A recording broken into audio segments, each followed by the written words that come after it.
Again, just a really slight burn, just to really fine-tune our path to put Dragon in the right position before that approach initiation.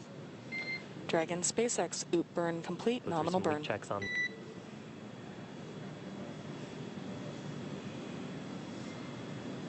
And once again, OOP, there it is. Dragon copies, nominal OOP burn. Thanks, Anna. So one more nominal burn in the books.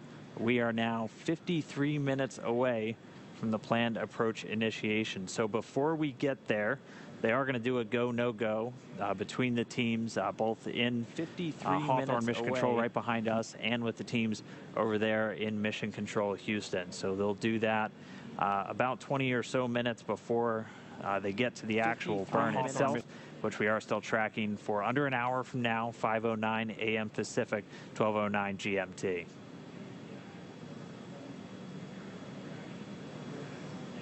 Yeah, and it's really a chance for all of the subsystem area experts, so the folks who really understand the avionics and the guidance system and the propulsion system and their counterparts on the station side, to really take a look at the data on both spacecraft, make sure that both vehicles look healthy before they start going into what are a little bit more risky operations, because you're getting closer to the space station.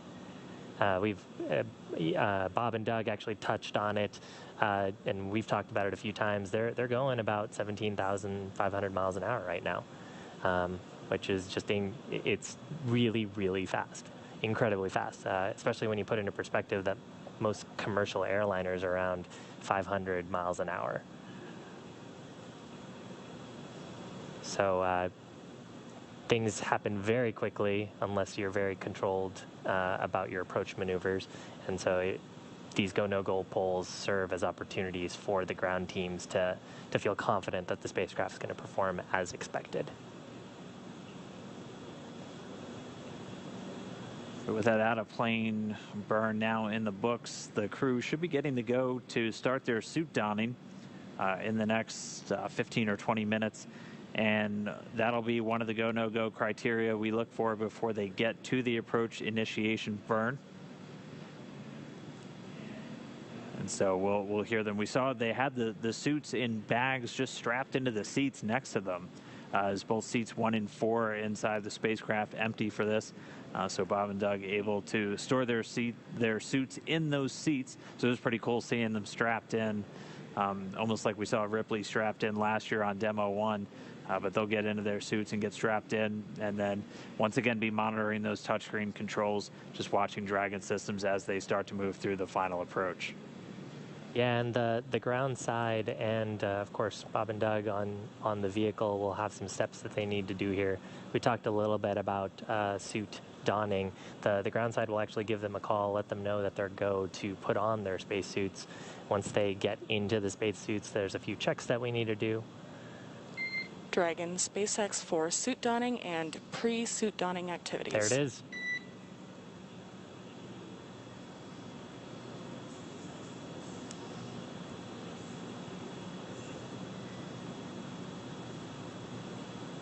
Go ahead. We are ready for you to step into suit donning a little early, and we have a couple of requests for you before you do so. Let me know when you're ready to copy.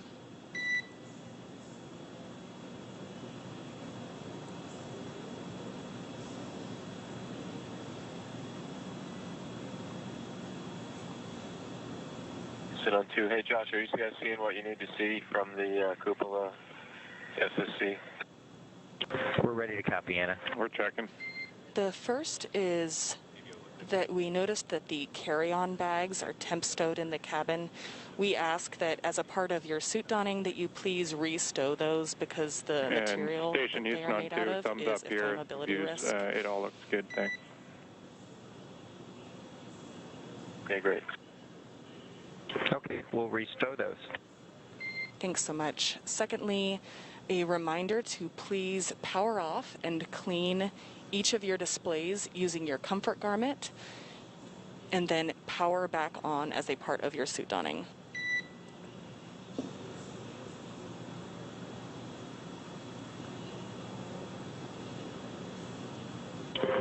Okay, we we will power off via the push buttons each display, and then clean them with a comfort garment, and then power each back on. How copy?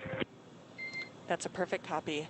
And we will be putting the external video configuration in work as we speak, and we'll let you know when that's ready for your suit donning.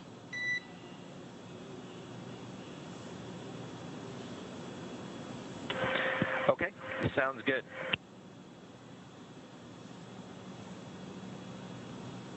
So the Corps there letting the crew to do a few actions.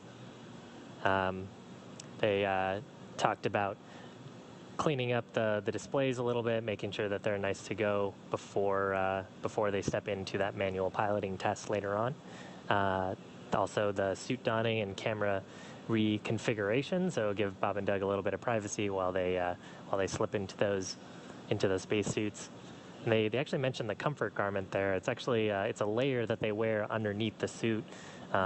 It's kind of like soft, comfy material. I kind of think of it like soft, comfy pajamas, but it's like athletic material that they can use for soft touch cleaning items. Yeah, one of the most common questions we get when we see spacesuits is kind of what's underneath, because we know that there's a lot of layers built in. For the large EMUs that they'll wear once they're doing spacewalks on board, which Bob Benkin received some training for, and we might be seeing him go out the door with Station Commander Chris Cassidy, who we can see start to peek into view there on the International Space Station. They have an actual liquid cooling garment that's flowing cool water, but I know the SpaceX suits were just able to use some cool air flowing through those umbilicals to help keep them cool while they're inside those suits. Because, I mean, we've called them kind of mini spacecraft inside a spacecraft. You're in a sealed environment, essentially, when everything's zipped up. So it can get kind of warm if you're just sitting in there by yourself. Yeah, absolutely. And actually, I think it's something important to make the distinction there that the SpaceX suits are what we call IVA suits, or intravehicular activity suits. If you're thinking about, the EVA suits or extravehicular activity suits, they're a little bit different. The suits provide some protection. They've got that 3D printed helmet portion with the integrated mics. So of course that protects if the crew were to get a little bump or something during the ride or during some of those dynamic maneuvers. But more importantly, the suits provide protection if there were some kind of a depressurization event in the vehicle. If we were to somehow lose cabin pressure aboard, then those suits would inflate and keep pressure on Bob and Doug. Since we have about 14.7 psi depending on where you live on the ground, so the Dragon cabin's roughly about that as well. So it tries to keep them at an appropriate positive pressure differential to keep them safe. So the suit's important function for all the safety activities for the ascent portion. They also actually have some restraints. And Dragon SpaceX cameras are now external. It sounds like we're getting a lot of camera configuration work right now for the ones on Dragon. They're external now for on station. We see Chris Cassidy. He's going to do his best. Dragon copies. And with that, Anna, we'll take that as our cue to now for on start station. We see Chris transitioning Cassidy. into our undersuit garments. You are go. And there we go. Bob and Doug getting the go to start their suit-up procedures from the Corps here in Hawthorne and in Manon. Meanwhile, though, again, on board the space station, Chris Cassidy getting some cameras set up, so we hopefully get a pretty good view down that PMA hatch. It's a bit of a tight squeeze. Again, just as a data point for you, when that APAS hatch is open, they only have a little over 30 inches between the attachment point of that hatch and the bottom of the pressurized mating adapter where they're going to be coming through. But definitely big enough for the crew and definitely big enough for cargo that this version of Dragon's going to be bringing up on future flights starting later this year. It'll be the first flight of a cargo variant of this spacecraft, which, I mean, even that in of itself is going to be really exciting. There have been over 20 cargo deliveries on the original cargo Dragon, which all went through this berthing procedure. To see one come up for cargo and dock that's just going to be another first that we have. So 2020 is already being a year of a lot of firsts, and still a lot more to come. Yeah, in fact, actually, on those Cargo Dragon missions, a couple of the early Cargo Dragon missions actually brought the international docking adapters that both the Demo 1 vehicle and hopefully today's Demo 2 vehicle will attach to. And when we got that awesome look inside the Dragon spacecraft earlier with Bob and Doug, we got a little look at some of the cargo that they have underneath the seats. So they had a few cargo pallets and storage items down there. And you know, this version of Dragon can also hold a decent amount of cargo in the pressurized section of the vehicle. So nice to see that all that is being taken advantage of on this test flight. Yeah, and if you give me a few minutes, I could pull up the manifest for this flight. A lot of the cargo on the way uphill is things like vehicle spares, some hardware specific to Dragon itself that's going to stay on board station for future Dragon flights. They have some cold freezers on board, which are empty right now on the way up, but those are going to be packed full on the way back down. One thing that Dragon's always provided to the International Space Station is the ability to bring cargo home, as even the cargo version of Dragon had that heat shield and survived the heat of reentry to splash down in the ocean. And that's critical for bringing a lot of these science samples back down to Earth for analysis. A lot of the science gets done on the station, but you don't have an entire analysis laboratory, which are spread out all over planet Earth. So Dragon capsule has always been able to bring some of that cargo home, and when Bob and Doug come home in a couple of weeks or a couple of months, they're going to be bringing down a whole bunch of science samples. A lot of the stuff that goes into those cold sections and it gets a little gross, but it's a lot of the human research samples, so samples from the astronauts themselves. We don't like to call them guinea pigs, but they are the research subjects for a lot of the academic research being done on board the International Space Station. Yeah, some of the crew members have been on, up to a year up there, and microgravity is definitely a different environment from Earth because you're constantly in a state of free fall. So subtle changes to the inner eye, subtle changes to your bone density, all kinds of things that I'm sure there's awesome research going on in the station. Hey, affirmative, copy that. I also want to check the cable routing for this camera. Roger. So pretty cool that Dragon can bring those cargo samples back and enable better understanding of human physiology in space for, you know, some of those deeper exploration missions that are hopefully to come. Yeah, we have a bit of a backlog still of just all of these cold samples, and these are samples that we have a number of freezers, like the Melfi, the minus 80-degree laboratory freezer on board the International Space Station, that you have to keep them at these very cold temperatures just to preserve them for further analysis down here on the ground. And so Cargo Dragon, not only delivering crew, but also going to be delivering some of our science samples back down to planet Earth. So it'll come from a lot of those human research studies. There have also been a number of rodent research studies on board the space station, pharmaceutical companies doing research for drugs ranging from cancer treatment to a number of very specialized diseases like Duchenne's muscular dystrophy. So a lot of this work being done on board the International Space Station, not just to learn more about flying in space, but to benefit life back down here on Earth. But we're getting some cool views inside the space station right now. Let's go down to Gary in Houston, check in with the station team. They're doing some final work to get the station configured for this approach and docking. Over to you, Gary. Thanks, Dan. That's right. A lot has already happened. We are right on the timeline, ready to receive Bob and Doug here at the International Space Station. You're getting a look from the inside of the space station at the forward end, right where Chris Cassidy is, down that hatchway. That's where Bob and Doug are going to be docking. That's called the pressurized mating adapter. Chris Cassidy opened the hatch to essentially ventilate that pressurized mating adapter. That hatch normally closed for day-to-day operations, but opening it up allows the air from inside the International Space Station to circulate inside and really get rid of some of those CO2 pockets. One of those things you got to worry about when you're in the microgravity environment. But now that the air is circulated in the pressurized mating adapter, we got good ventilation of that segment of the space station. Cassidy's prepping the pressurized mating adapter to close the hatch there. Just don't want anything floating in while we have a good mix. So just an extra precaution before we get towards the docking of Bob and Doug. He's He's also configuring some cameras. You're getting a view now. That's one view that we'll be able to get from the inside there. Should be a few more coming shortly. Chris Cassidy has also completed a rendezvous conference to go over the procedures, everything he has to look forward to for the monitoring of the approach and docking of Bob and Doug here shortly. The International Space Station itself is also being configured for Bob and Doug's arrival. Attitude has been switched to proximity operations, and the solar array joints, the solar alpha rotary joints, are being configured to be locked. This is, again, one of those precautions needed for Bob and Doug's arrival. Everything is on track. We're a little bit less than an hour from bidirectional communications with the C2V2, common communication for visiting vehicle.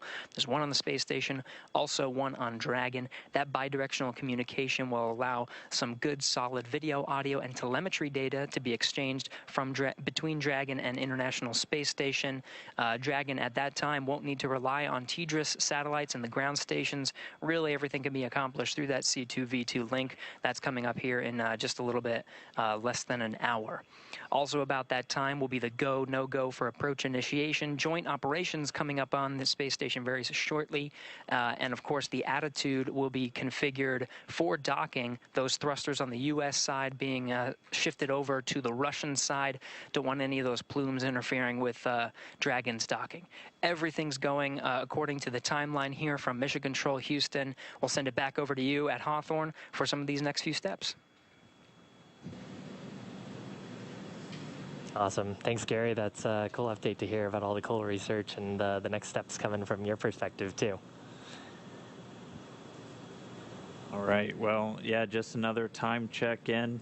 We should be getting the go, no-go for that approach initiation within the next 15 minutes. That's something that's going to be on internal loops and nets with the SpaceX and NASA team. We'll be able to report to you once we get a go or a no-go, but everything's still trending towards the go. We've not had any issues with Dragon on the whole way uphill until this point. All of our burns have been nominal. We had those 5 major ones to get us in this close proximity to the International Space Station. Right now, they're only 16 kilometers away, just about 10 miles. They're going to continue to close in until they're about 7.5 kilometers, and then we'll be able to begin that approach initiation. Yeah, currently Bob and Doug are getting into their suits. As they get into their comfort garments and then eventually get into the entire suit, then they'll let the ground team know. And then there's a couple of pressurized leak checks that we'll do on them just to make sure that the suits are leak tight, and if there was any reason why they would need to pressurize those suits during the approach portion, then they'll be ready to go for that. They also stowed a few items in the cabin, getting it cleaned up. We like to keep the cabin relatively clean just as an operational control anytime we're doing any kind of burn or maneuver. Of course, as the spacecraft accelerates, anything that's not locked down or Velcroed down will move around the cabin until it sort of gets pushed along by the spacecraft. So we try to keep those things stowed away for most of the flight, and Bob and Doug actually talking about that a little bit after their crew sleep period, where they said, hey, the spacecraft's relatively clean after a couple people have lived in it for a day. So nice to see that they're getting ready for the approach initiation maneuver.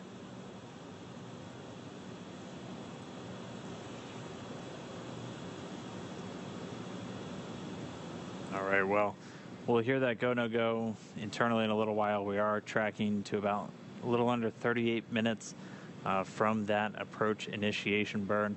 At that point, we're going to start getting into some of the different waypoints. Again, there's 3 waypoints on our final approach, waypoint 0, 1, and 2.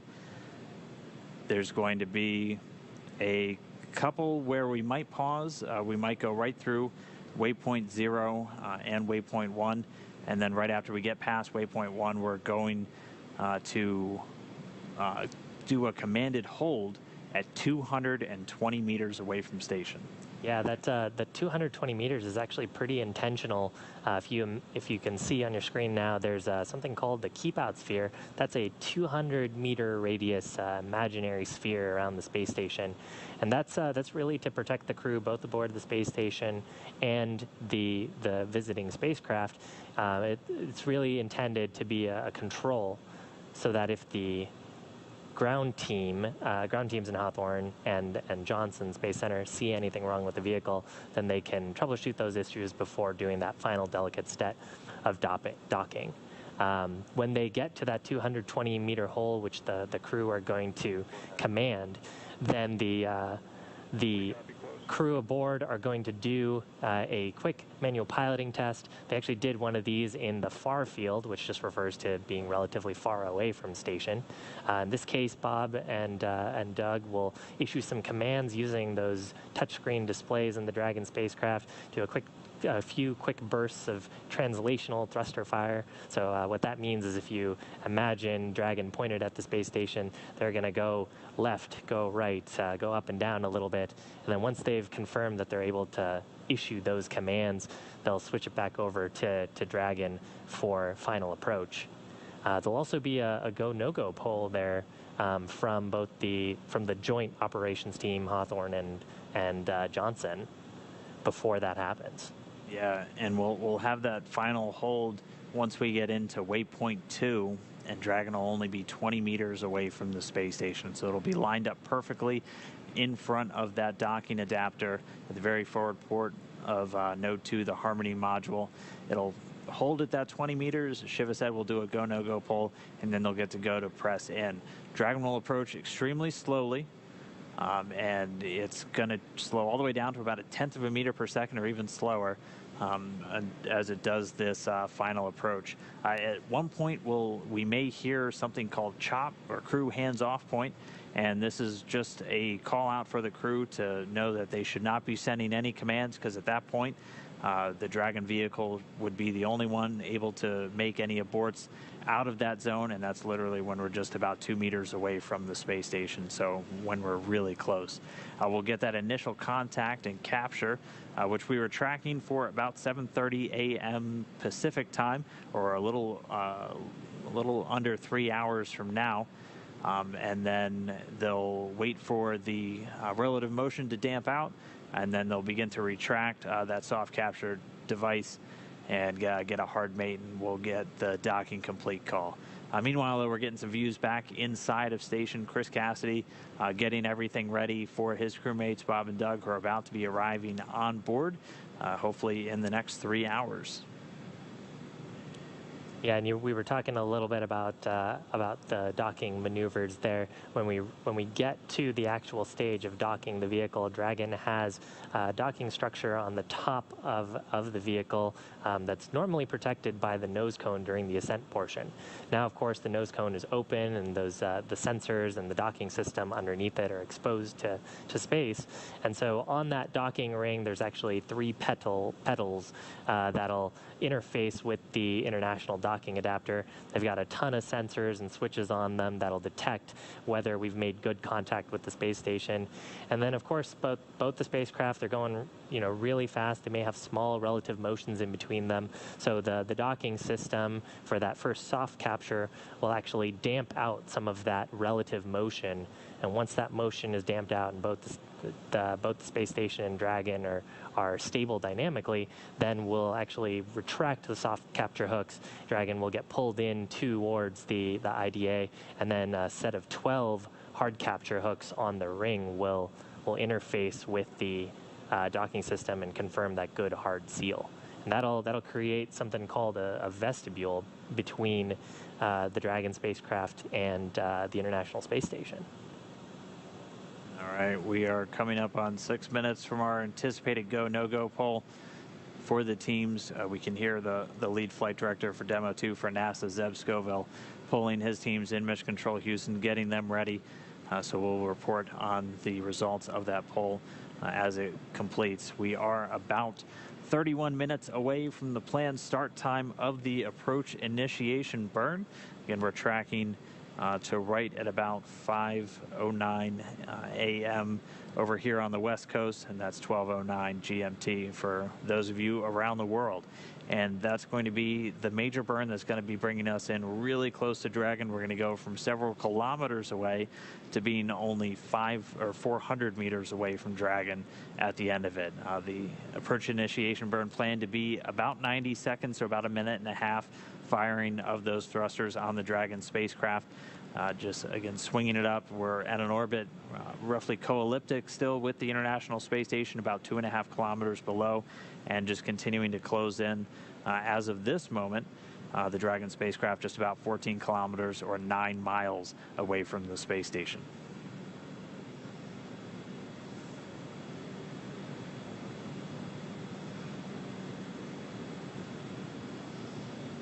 Sit on 2, I put the spare 8-pass hatch standoff assembly back in its kit in PMM P2D. Copy, Chris. PMM P2 Bravo. Delta P2 Delta. P2 Delta.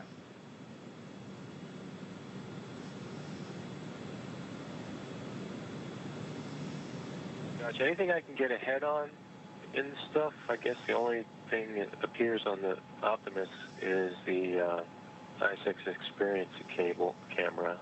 Other than that, it's just kind of waiting for stuff to happen, I think. That's the affirmative from our vantage right now, Chris. We are going to be doing a bunch of big loop comm checks here. That's kind of next on the agenda. It's not on your timeline, but I'll give you a heads up on it. Okay.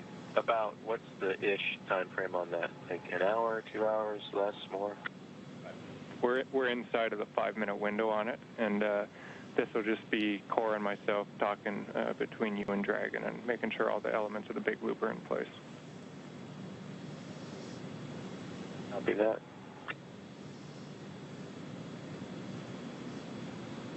We're using Space to Ground 1 for the big loop, correct?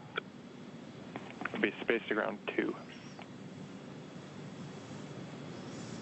Glad I asked. Thanks.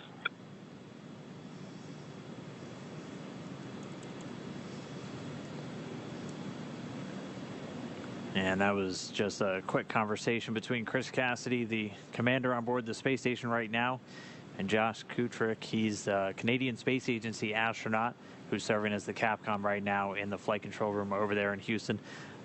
You heard him talk about the big loop coming up.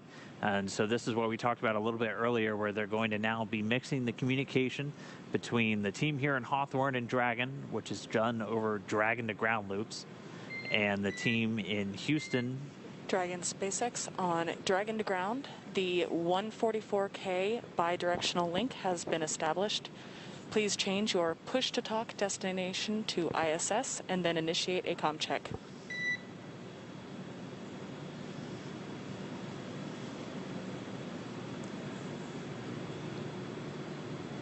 So we're hearing a bidirectional communication link between Dragon and the station has been established, and we're going to be coming up on a series of communication checks, kind of similar to what we heard.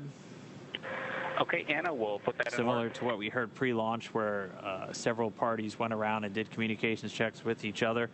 Pretty soon we're going to have all of the audio tied in, so from the core here in Hawthorne to the crew on Dragon.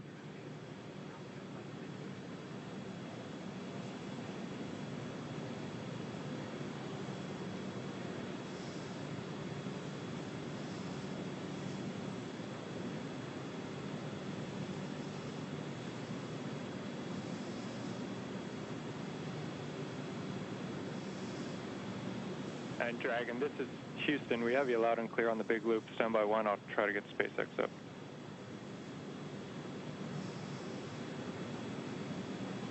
Okay, Houston, we copy you also on the big loop. Great to talk to you guys from a brand new spaceship. Yeah, likewise, a bunch of smiling faces here. It's good to talk to you, Doug.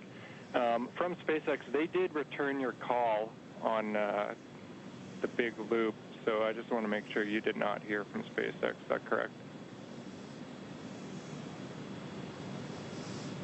Correct, Houston. We did not copy SpaceX. We have heard your comm minutes on the big loop, so we have been hearing both you and station, but I don't believe we've heard SpaceX on. Okay, Bob, we copy, and let us just have a look at that. We'll get right back to you.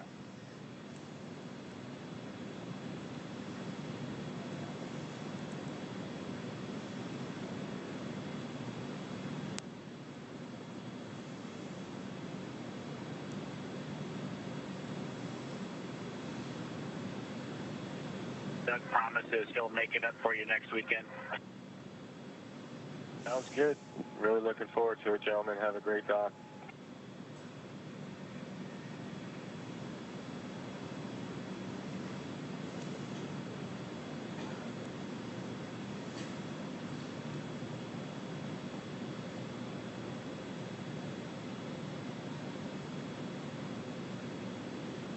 And we've started some communications checks, so on the big loop. So again, we're now tying together communications from the core here in Hawthorne to the crew on Dragon, so they can also talk to the crew on station and also talk to the team there in Houston all simultaneously. So it's called the big loop. It's just tying everybody together. We got that first exchange between Bob and Doug and Chris on the space station, so they're going to be able to talk directly to each other. Everyone's just going to be tied in as we get closer to these integrated operations. Yeah, a lot of what we've been hearing on the way is what we refer to as Dragon to ground, and in some cases space to ground. So the big loop really just tying all of those different nets together so everyone is communicating at the same time. And in the operations room, really any time that the crew aboard station or on a vehicle speak up, the ground team really wants to be listening. So having everyone on the same loop helps us make sure that we're listening for anything that they may have any sort of urgent communications. And so they did have one issue that they're going to troubleshoot. The crew not able to hear the core here in Hawthorne on the big loop, so they're going to get that figured out and get that integrated in. Right now, though, we're standing by for everyone to finish their go, no-go for approach initiation. So that should be coming up any time now. We're about 22.5 minutes from the planned start of that approach initiation burn. And again, this is going to bring us from about 7.5 kilometers behind and 2.5 kilometers below the station all the way up to 400 meters directly below the International Space Station. And we should hopefully be coming up on some daylight pretty soon, and we might be getting some more views from the station of the Dragon capsule. Yeah, right now that approach initiation burn, I believe about 22 minutes or so away. Definitely about 20 minutes away. But of course, have to get through that go, no-go poll. Have to make sure that everyone on the ground teams feel comfortable with spacecraft health, that everything that can be stacked up for success is successful. Sounds like we're getting another comm check. So still just troubleshooting, trying to get the core in the mix to be able to talk on the big loops with the team.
While they're working that issue, I mean, this is pretty much it's been very few issues this flight. It's been very, very clean, pretty much since ascent.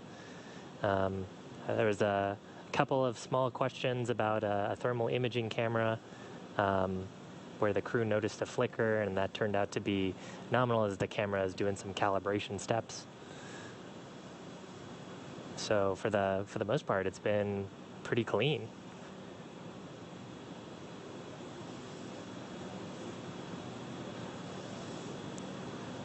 I'm sure the ground team's pretty happy to see good performance both out of Dragon, and Bob and Doug probably pretty happy too to see everything pretty much going as they've trained it.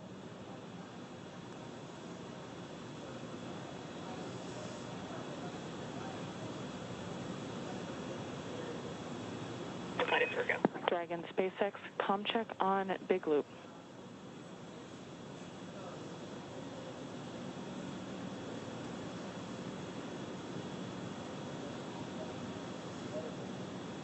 SpaceX Dragon, loud and clear now on the Big Loop. How us? Wonderful to hear. I have you loud and clear as well. Station SpaceX, comm check on Big Loop. SpaceX International Space Station from Expedition 63. Wonderful to hear all of your voices there in Hawthorne. Congratulations and good luck to everybody today. Thank you so much. Great to hear your voice as well, and I hear you loud and clear. And with that, we have actually verified all of the other comm paths already, and so that completes our Big Loop comm checks.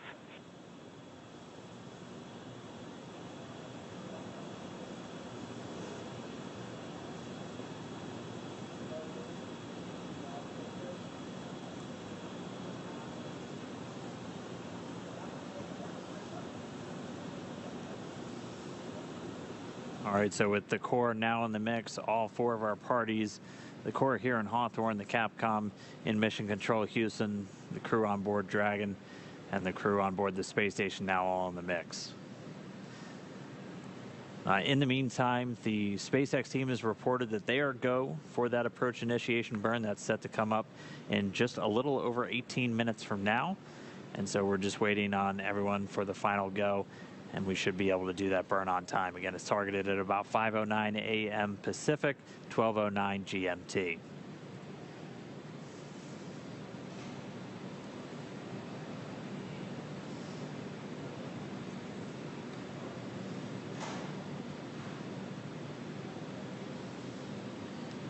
Yeah, and you heard the core there, Anna, mention that we had gone through a number of other comm checks to make sure all the other parties were involved.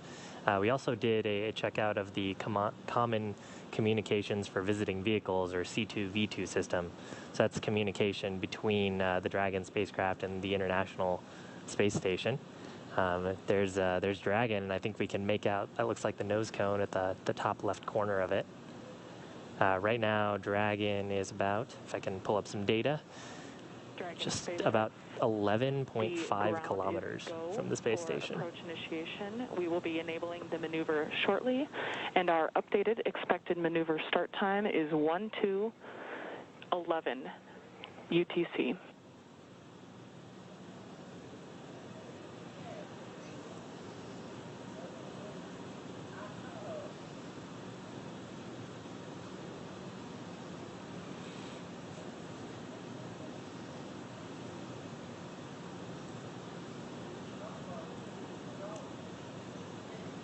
So Dragon getting really close. It's getting really exciting now. We just heard we have the go for the approach initiation burn. Dragon SpaceX, how copy?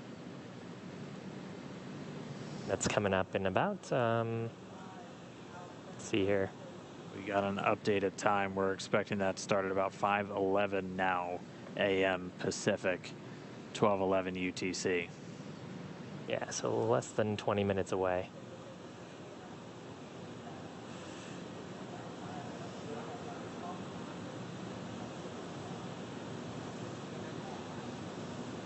Dragon SpaceX on the Big Loop. We copied 12:11. How do you hear? I hear you loud and clear. Good copy.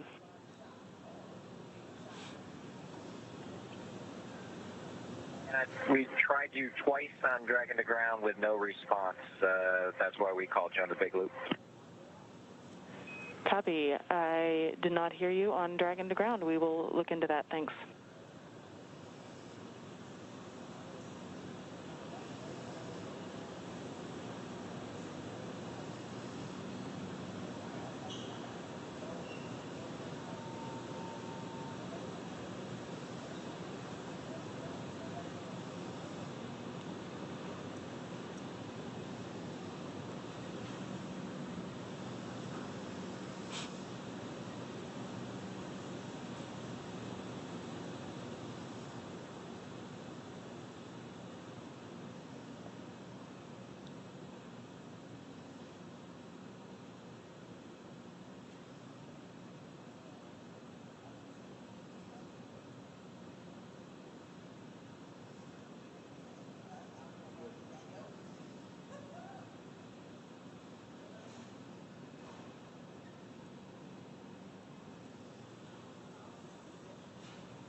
All right, so Dragon really starting to come into view.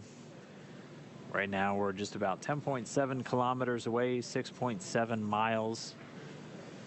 And we should be just about 15 minutes away from the start of this approach initiation burn.